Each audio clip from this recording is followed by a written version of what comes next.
ভাইরা আমার, অনেক যুবক ভাইরা এই হারাম এবং পাপাচারে লিপ্ত হয়েছেন। আল্লাহ বুঝ দিয়েছেন, সাথে সাথে ছেড়ে চলে আসেন।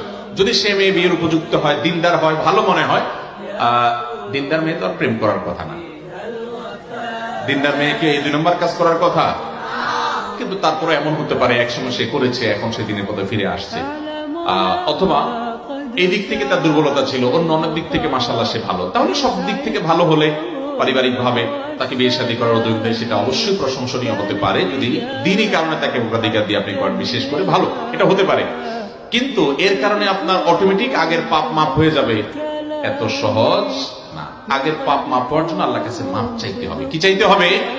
ক্ষমা চাইতে হবে। আল্লাহ, আমরা ভুল করেছি, মাফ করে দেন।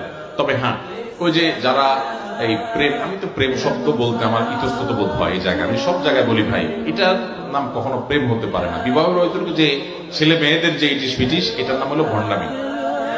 এটা কিসের প্রেম নাম দিয়েছেন আপনারা? এত সোজা।